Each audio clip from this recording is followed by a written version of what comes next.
Alright, let's sleep.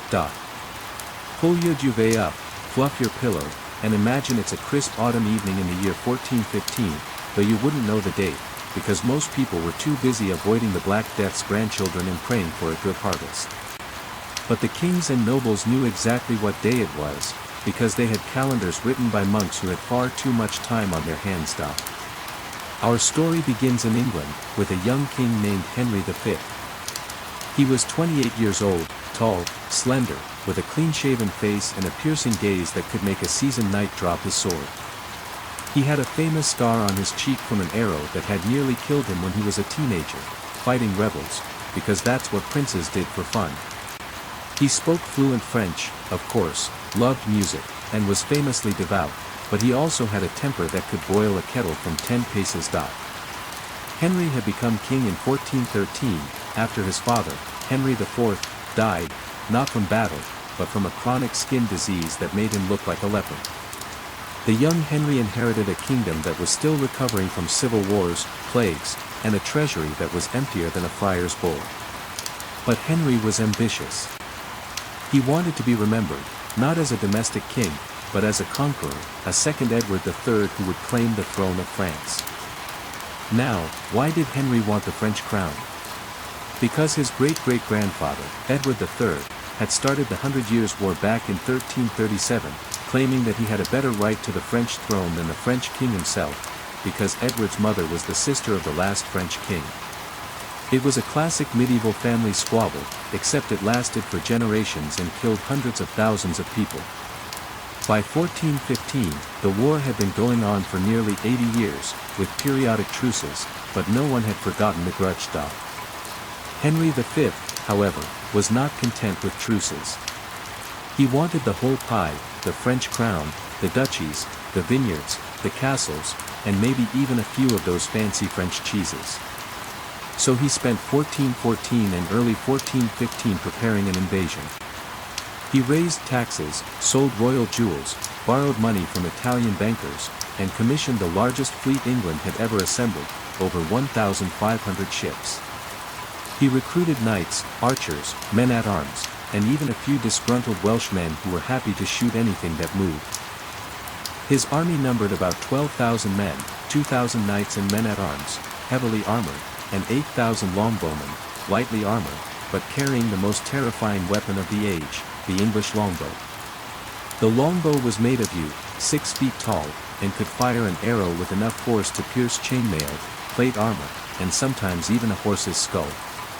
A trained longbowman could shoot 12 arrows a minute, which meant that 8,000 bowmen could unleash nearly 100,000 arrows in a single minute. That's not an army, it's a hailstorm with pointy ends. On August 11, 1415, Henry's fleet sailed from Southampton. They crossed the English Channel and landed near the town of Harfleur, on the northern coast of Normandy. Harfleur was a strategic port. If Henry could capture it, he would have a safe base to launch his march through France. The town's defenders, led by the local French governor, were determined to resist. They closed the gates, stocked up on food, and prepared for a long siege. Henry surrounded the town and began a classic medieval siege, digging trenches, building siege towers, and bombarding the walls with massive cannons that fired stone balls the size of cannonballs, because they were. The siege lasted from August 18 to September 22, over 5 weeks of mud, rain, and constant artillery fire. But Henry didn't anticipate the real enemy, dysentery. The siege camp was a muddy swamp, with poor sanitation, contaminated water, and thousands of men living in close quarters. Within days, soldiers began to suffer from bloody diarrhea, vomiting, and high fevers. The camp stank of human waste and death. By the time Harfleur finally surrendered, on September 22, Henry had lost nearly a third of his army. Not to French swords, but to the run stop. The official casualty count was about 2,000 dead from disease, and another 3,000 too sick to fight. Henry had to send them back to England on ships, a humiliating evacuation. He now had only about 6,000 able-bodied men left, 1,000 men-at-arms and 5,000 archers. He had won the town, but his army was gutted. Henry had a choice. He could sail back to England with his diminished force, declare victory, sort of, and go home. But that would be admitting that he couldn't conquer France. Or he could march across Normandy to the port of Calais, which was still held by the English, and show the French that he was still a threat. The march would be about 150 miles through enemy territory. It was risky, but Henry was young and foolish enough to think it would work. On October 8, 1415, Henry's army left Harfleur and began the march. They carried minimal supplies, only 8 days' worth of bread and wine. They wore heavy armor under the autumn rain, which turned the dirt roads into thick, slippery mud. Their boots were soaked, their feet blistered, and their tempers short-dot. The French knew exactly where they were. A massive French army, over 20,000 strong, by most estimates, had been assembled to intercept them. The French nobles, led by the Constable of France, Charles d'Albret, and the Marshal Boucicaut, were confident. They outnumbered the English 3-1. They had 10,000 knights and men-at-arms, plus thousands of crossbowmen and infantry. They were well-fed, well-armored, and eager for battle. The French shadowed Henry's army, refusing to engage but constantly harassing his foraging parties. Henry tried to cross the river Somme, but the French broke the bridges and guarded the fords. He was forced to march upstream, losing precious days. Rain fell every day, turning the fields into quagmires. Henry's men grew hungry, tired, and demoralized. They survived on half rations, foraging for nuts and berries, and drinking water that was often filthy. By October 24, Henry's army reached a small clearing near the village of Agincourt, not far from Calais. But the French army had finally caught up and blocked the road ahead. Henry had no choice, he had to fight. That night, the English camp was silent and cold. The men huddled around small fires, trying to dry their wet clothes. Henry himself walked among them, wearing a simple tunic, joking with the archers, and promising that tomorrow, victory would be theirs, or, if not, that they'd all go to heaven together. It was not the most comforting speech, but it made them laugh. Meanwhile, the French camp was a carnival. The French nobles, confident of an easy victory, spent the night feasting, drinking, and boasting. They played dice, sang songs, and debated who would capture the English king, and how much ransom he would be worth. They sent a message to Henry suggesting he surrender, offering to let him live if he gave up his claim to France. Henry laughed and replied, "I'll see you on the battlefield tomorrow." That night, the French slept in tents, warm and dry. The English slept in the open, shivering in the rain. Morning came gray and miserable. October 25, 1415, St. Crispin's Day. The rain had stopped, but the ground was saturated. The field between the two armies was a freshly plowed strip of clay, roughly 800 yards wide, flanked by woods on both sides, so narrow that the French could not use their superior numbers to outflank the English.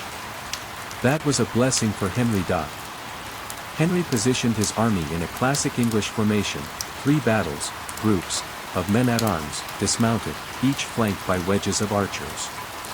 The archers were placed on the flanks, pointing slightly forward, so that their arrows would pour into the French from both sides. In front of the archers, Henry had planted sharpened wooden stakes, angled toward the enemy, to stop charging cavalry. It was a defensive setup, designed to force the French to come at them through a killing zone. The English army was exhausted, hungry, and outnumbered, but they were also desperate. Desperation makes men fight harder. Henry rode along the line, giving his famous St. Crispin's Day speech, which Shakespeare later turned into poetry, but in reality, it was probably more like, "Listen, lads, we're outnumbered, wet, and half-starved. But we're English, and those Frenchies have been eating cake all night. Let's show them what a longbow can do." The men cheered, not because the speech was elegant, but because they trusted their king. The French commanders, meanwhile, were arguing. Some wanted to wait, let the English starve or attack them in the mud. Others, especially the younger knights, were eager for glory. They had heard that the English were sick, weak, and few. They laughed at the prospect of capturing so many noble prisoners, each worth a fortune in ransom.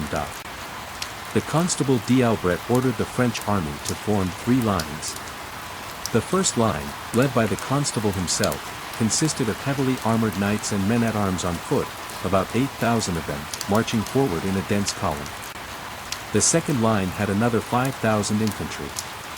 The third line was cavalry, positioned on the flanks to charge the English archers. But the field was so narrow and muddy that the cavalry couldn't deploy properly. Many were ordered to dismount and join the infantry. French crossbowmen were placed in front of the first line, but they were poorly positioned and their bows were wet from the rain. Crossbows don't work well in damp weather. Their arrows would fall short. The French archers were essentially useless. But the French knights were confident. They wore full plate armor, polished to a shine, with plumes on their helmets and heraldic symbols on their surcoats. They looked like a moving forest of steel and silk. They believed that their armor would protect them from arrows, and they were partly right.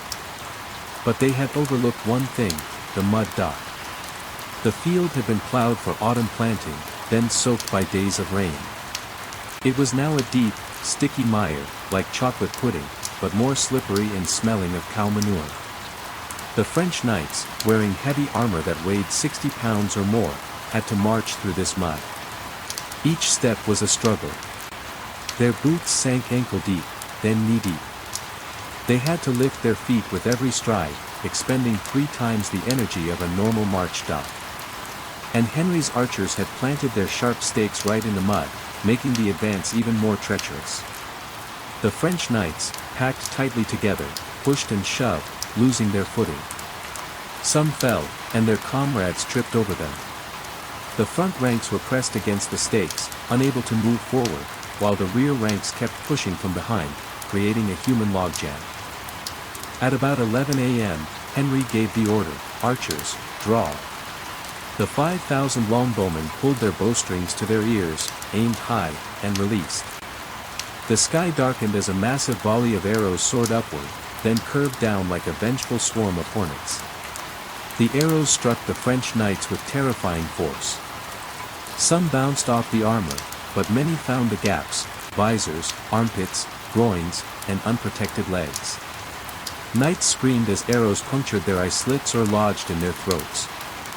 Horses, also pierced, reared and threw their riders. The French crossbowmen tried to return fire, but their bolts fell short. They hadn't factored in the uphill slope. The English were on a slight rise. After a few futile volleys, they retreated. The French first line, already struggling in the mud, now had to face a continuous hail of arrows. They couldn't close the distance quickly because of the mire. They couldn't charge because the stakes stopped them. They couldn't turn back because the second line was pressing behind. They were trapped, like cattle in a slaughterhouse. Eventually, the French knights reached the English line, but by then, they were exhausted, winded, and covered in mud. The English men-at-arms, who had been resting behind their stakes, leaped forward with their poleaxes, maces, and swords. The melee was brutal. Men hacked, stabbed, and crushed each other. The French, despite their exhaustion, fought with incredible courage. They knocked down many English knights, and for a while, the outcome seemed uncertain. But the English had a secret weapon, their archers. When the French knights bunched up, the archers dropped their bows, picked up heavy mallets, axes, and even lead-weighted stakes, and rushed into the fray. They weren't wearing heavy armor, so they were nimble. They dodged the slow French knights and delivered devastating blows to helmeted heads. Many French nobles were killed not by knights, but by ordinary archers, which was considered a terrible insult. Imagine being a duke and getting beaten to death by a peasant with a mallet. That's Agincourt. The French second line, seeing the first line flounder, decided to join the attack. But they, too, had to cross the muddy field, and the corpses of the first line were now piled up, creating additional obstacles. By the time they reached the English line, they were even more exhausted than the first wave. The English, though tired, fought with manic energy. They knew that defeat meant death or ruinous ransom, but victory meant glory and plunder. Henry himself fought in the thickest part of the battle. He took a blow to the head from a French mace, a blow that cracked his helmet and left a deep gash. But he refused to fall. He shouted, "St. George! St. George!" And his men rallied. The French third line, the cavalry, tried to circle around, but the woods on both sides were too dense. They got bogged down, dismounted, and joined the infantry, only to get stuck in the same mud. By early afternoon, the French army was broken. Thousands of French nobles lay dead or dying in the mud. The survivors, many of them trapped beneath their fallen horses or comrades, began to surrender. They raised their visors and called out their names and titles, hoping to be captured alive, because a noble prisoner was worth a fortune in ransom. An English knight could become rich overnight by capturing a French count or duke. But there were too many prisoners. The English were outnumbered, and they couldn't guard thousands of heavily armored Frenchmen while also fighting off a possible French counterattack. Henry's commanders warned him, "If the French regroup and attack, we'll have to fight on two fronts, and we don't have enough men to guard the prisoners." Then, a terrifying rumor spread through the English camp. The French had launched a raid on the English baggage train, the carts carrying Henry's treasure, royal seals, and the archers' spare bows. A small French force had indeed attacked the rear, capturing a few wagons and burning others. Henry's archers, seeing the smoke, panicked. They thought the battle was turning against them. Henry made a brutal, pragmatic decision that would haunt his reputation. He ordered the execution of the prisoners. "Kill them all," he commanded. "Every French noble we hold, put them to the sword." His knights protested. "My lord, they are worth thousands of marks in ransom. We could be rich." But Henry was resolute. "We cannot risk them rising up when we are still fighting. Do it." And so, the English soldiers, many of them grumbling, went among the prisoners and began killing them. It was a slaughter. French dukes, counts, and barons, bound and defenseless, were cut down with axes and swords. The mud turned crimson. It was not a heroic act, it was a cold calculation. And it worked, the French morale collapsed completely. By 2 p.m., the French army had had enough. The remaining knights, seeing their leaders dead and their comrades massacred, turned and fled. They ran back toward their camps, throwing away their weapons to run faster. The English archers, still agile, chased them for a mile, shooting arrows into their backs. The field of Agincourt was now a ghastly landscape of tangled limbs, shattered armor, and thousands of corpses. The French had lost roughly 6,000 to 10,000 men, including the Constable Charles, the Marshal Boucicaut, captured, the Dukes of Orleans, captured, Bourbon, captured, and countless other nobles. The English lost only about 400 to 500 men, a staggering disproportion. One chronicler put it, "The French had more dead than the English had soldiers." Among the dead was the Duke of Bourbon, who had arrived late, drunk, and wearing an ill-fitting helmet that fell off during the charge. He was found face down in the mud, strangled by his own gorget. Another was the Duke of Alençon, who had fought heroically and personally knocked down Henry's own standard-bearer, but then he was surrounded and killed by archers. His body was so disfigured that no one could identify him until the next day. Henry V did not march on Paris immediately. He was exhausted, his army was battered, and the weather was turning worse. He led his surviving men, about 5,000 still able to march, to Calais, where they boarded ships and sailed back to England. He arrived in London on November 16, 1415, to a hero's welcome. The streets were lined with cheering crowds, the bells rang, and the priests sang Te Deum. Henry was hailed as the greatest English king since Edward III. But his conquest was not complete. He had won a stunning victory, but he had not captured France. The French king, Charles VI, was still alive, though he was losing his mind from a recurring mental illness, and the French nobility, despite their losses, refused to accept Henry as their ruler. Henry spent the next few years negotiating, gathering more troops, and launching further campaigns. Finally, in 1420, he signed the Treaty of Troyes, which recognized him as the heir to the French throne, on the condition that he marry Charles VI's daughter, Catherine. Henry married Catherine, and they had a son, who became the future Henry VI, the child who would inherit both crowns. But Henry himself died young, in 1422, at the age of 35, from dysentery, again, while campaigning in France. He never became King of France, because he died before Charles VI, and his infant son inherited both claims, but the French later rejected the treaty and the war continued for another 30 years. Agincourt became an English legend. It was immortalized by Shakespeare in his play Henry V, with the stirring "Band of Brothers" speech that still makes British hearts swell. But the real story is more complex. It wasn't about English superiority, it was about tactical ingenuity, weather, terrain, and a massive dose of luck. The longbow was devastating, but it was the mud that truly crippled the French. The French knights, encased in heavy armor, were helpless in the quagmire. The English archers, lightly equipped, were mobile and deadly. The battle also highlighted the absurdity of medieval chivalry. The French nobles, obsessed with personal glory and ransom, had charged without coordination, without scouting, and without regard for the conditions. They paid for their arrogance with their lives. The English, meanwhile, fought as a team, disciplined, patient, and ruthless when necessary. Let's not forget the protagonist of this entire story, the mud. It was the mud that slowed the French knights. It was the mud that made them fall, exhausting them before they even reached the English line. It was the mud that trapped the horses and made the cavalry charge irrelevant. It was the mud that absorbed the blood of thousands, turning the battlefield into a brown and red soup. So, when you think of Agincourt, think less of heroic knights and more of a giant, sticky, slippery, manure-laced mud pit that swallowed a French army whole. That's the real hero, or villain, of the day. After Agincourt, Henry V became the star of Europe. He was courted by emperors, popes, and kings. He married Catherine of France and had a son, Henry, born in December 1421. Everything seemed to be falling into place.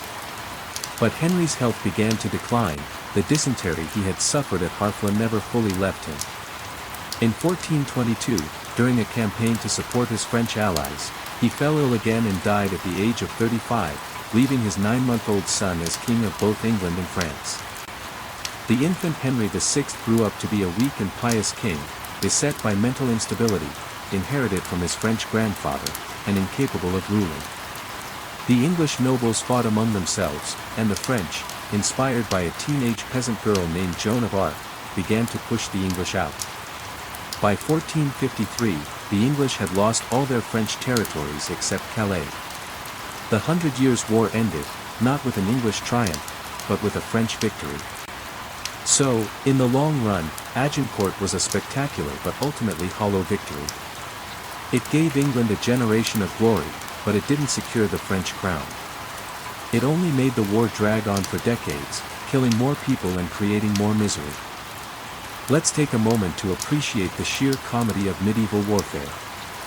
Knights wore armor that weighed so much they couldn't get up if they fell. They fought for personal glory and ransom, often ignoring their commander's orders. They got stuck in mud, drowned in rivers, and died of diarrhea more often than from enemy swords.